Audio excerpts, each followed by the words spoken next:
আসসালামু আলাইকুম দর্শক। আর্তুগরুল গাজী বাংলা সিজন 4-এর পর্ব 71-এ সবাইকে স্বাগতম। এই পর্বের শুরুতে কাইকাবিলায় সর্দারের কক্ষের দৃশ্য সামনে আসে। সেখানে সুলতান গিয়াসউদ্দিন আইতামুশকে বলে, তুমি দিনের আলোতে আমার উপর হামলা করে আমার প্রাণ নেওয়ার চেষ্টা করেছ। এখন তুমি আমাকে বলো কার জন্য কাজ করো তুমি। তখন বামসি সুলতানকে বলে, এ হলো কেল্লারক্ষী গুনালব সর্দারের কর্মী। তখন সুলতান চমকে গিয়ে বলে, আর্তুগরুল সাহেব গুনালব সর্দারকে সাম্রাজ্যের অনুসারী মনে করে। এ কিভাবে গুনালবের কর্মী হতে পারে? অতঃপর সুলতান আয়তামুশকে বলে, তুমি কার হয়ে কাজ করো আমাকে বলো গাদ্দার। আয়তামুশ সুলতানকে বলে, গাদ্দার তো হলেন আপনি। আপনি নিজের মায়ের সাথে মিলে সুলতানকে হত্যা করেছেন, আপনাকে এর হিসাব দিতে হবে। বামসি বলে, তোমার সাহস হলো কিভাবে সুলতানের সাথে এভাবে কথা বলার? তোমাকে যা জিজ্ঞাসা করা হয়েছে তার উত্তর দাও। আয়তামুশ বলে, আমির সাদাতিন হজরত তোমাদের সবাইকে শেষ করে ফেলবে। অতঃপর সুলতান বামসিকে বলে, এর সাথে কথা বলা বন্ধ করো। নিশ্চয়ই সাদাতিন এর মস্তিষ্কে বিষ ঢুকিয়ে দিয়েছে। বামসি বলে, তাহলে সুলতান একে এখন আমরা কি করব? সুলতান তলোয়ার হাতে নিয়ে বলে, এদের মতো শকুনদের ক্ষমা করলে আদালতের সাথে জুলুম হবে। এখন প্রথমে তুমি জাহান্নামে যাবে, আর তারপর তোমার মালিক সাদাতিন কোপেক।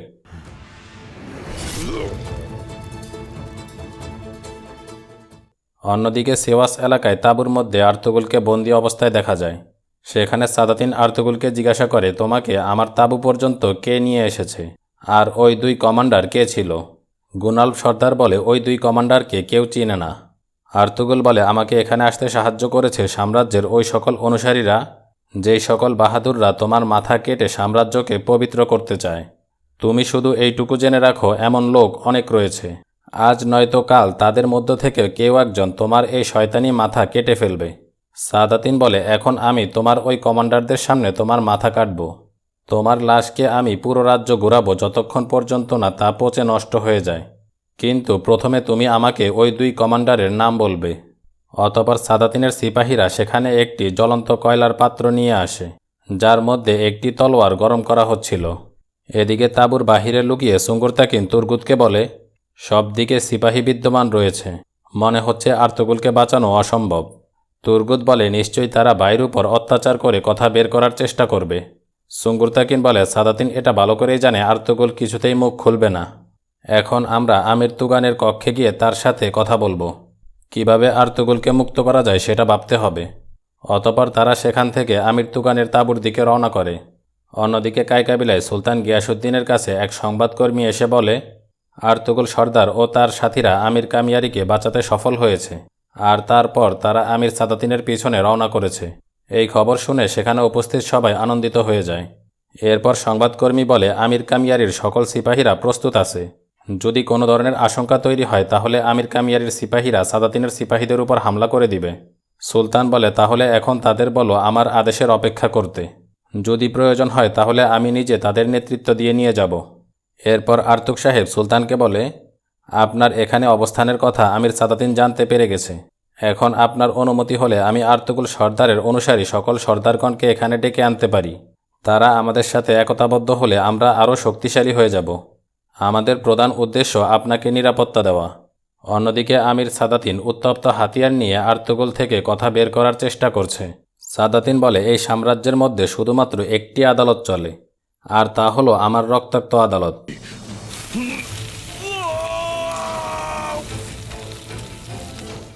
তলোয়ার পুনরায় গরম হওয়া পর্যন্ত তোমার কাছে সময় আছে আর্তুগরুল। এখন তুমি শীঘ্রই আমাকে বলো তোমার সাথে আর কে কে আছে। আর্তুগরুল বলে, তারা সবাই সুলতান গিয়াসউদ্দিন ও সাম্রাজ্যের অনুসারী লোক।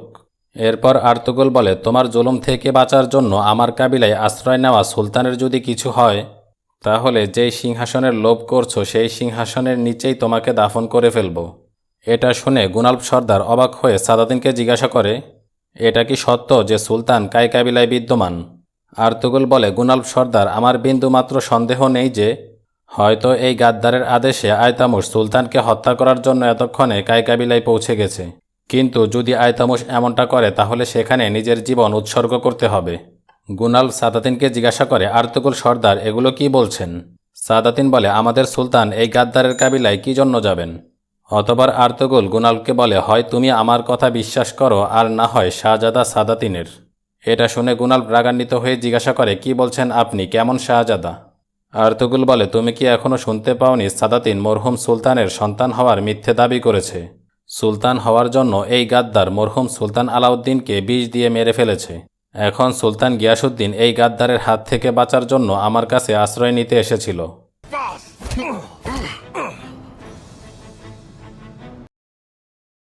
এরপর সাদাতিন রাগান্বিত হয়ে কায়রাল দিকে আদেশ দেয় ও বলে, আমি শীঘ্রই এই আর্তুগুলের শিরচ্ছেদ করতে চাই, প্রস্তুতি গ্রহণ করো।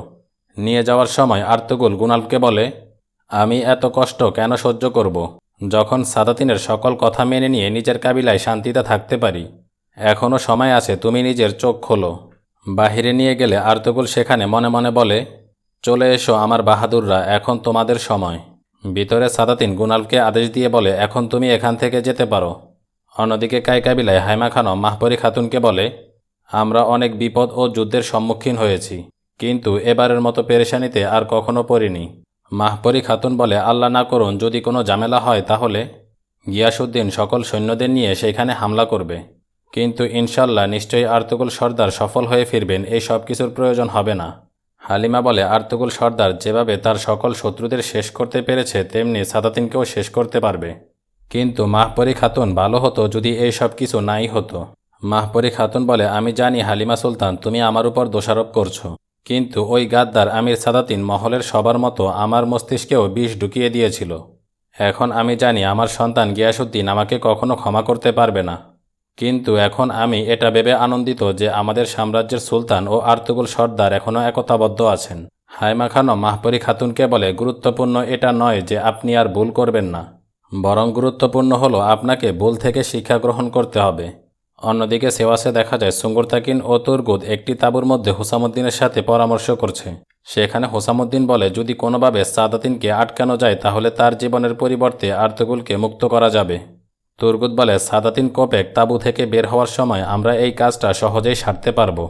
এমন সময় আমির তুগান সেখানে এসে উপস্থিত হয় এবং তাদের বলে, সিপাহীরা আর্তুগুল সর্দারকে মাঠে নিয়ে এসেছে তার শিরচ্ছেদ করার জন্য।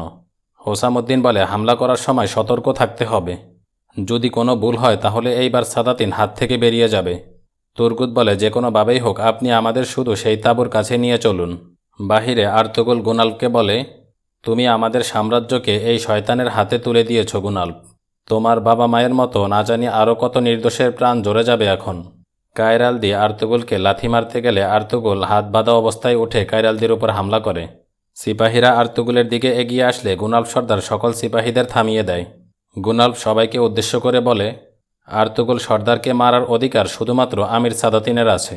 অন্যদিকে তাঁবুর ভিতরে সাদাতিনকে পেরেশান দেখা যায় এবং সে বিগত দিনের কথা ভাবছে, যখন আর্তুগুল সুলতান আলাউদ্দিনের কাছে সাদাতিনের সকল অপকর্মের কথা ফাঁস করে দিয়েছিল। সেই সময় সুলতান আলাউদ্দিন সাদাতিনের শিরচ্ছেদ করার সিদ্ধান্ত নিয়েছিল। এরপর সাদাতিন আসলিহানের কথা ভাবে যখন সে সাদাতিনকে মারার জন্য এসেছিল। অতঃপর সাদাতিন একটি তলোয়ার বের করে হাতে নেয় এবং বলে, এই তলোয়ারটি সুলতান আলাউদ্দিন যুদ্ধের ময়দানে তার জীবন বাঁচানোর জন্য আমাকে উপহার হিসেবে দিয়েছিল, আর এখন এই তলোয়ার দিয়ে আমি তোমার শিরচ্ছেদ করব আর্তুগুল। সাদাতিন তলোয়ারের ধার দেখে বলে, তোমার মৃত্যু এত সহজে হতে দিব না আমি আর্তুগুল। এই তলোয়ার দিয়ে আমি তোমাকে এতটা আঘাত দিব যে তুমি ছটফট করবে। এরপর সাদাতিন সেই তলোয়ারকে লোহার সাথে ঘষতে থাকে যাতে তার ধার কমে আসে। তোমার মতো গাদ্দারের মাথা কাটার জন্য এমন বোতা তলোয়ারই উপযুক্ত। এরপর সাদাতিন তলোয়ার নিয়ে তাঁবু থেকে বেরিয়ে আসে। তৎক্ষণাৎ দেখা যায় সুঙ্গুরতাকিন ও তুরগুদ সেই দিকে এগিয়ে আসে।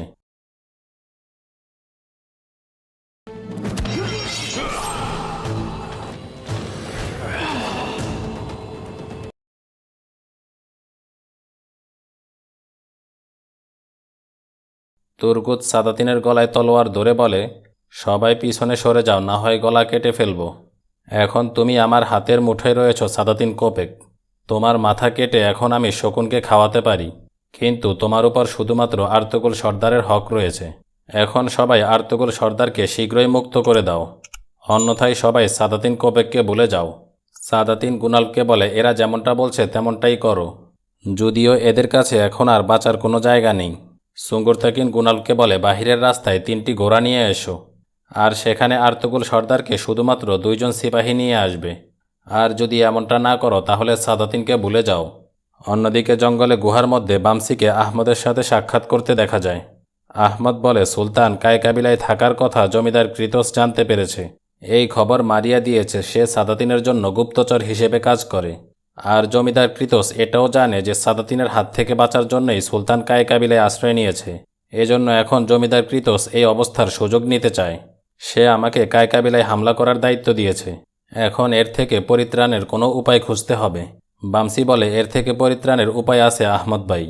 আমাদের সুলতান আর্তুগল সর্দারের অনুসারী সকল ওজ সর্দারগণকে সিপাহীসহ কাবিলায় আসার আমন্ত্রণ জানিয়েছেন।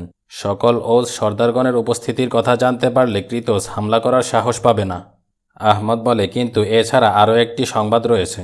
নিকিয়া থেকে অনেক বড় একটি সৈন্যদল এখানে আসছে।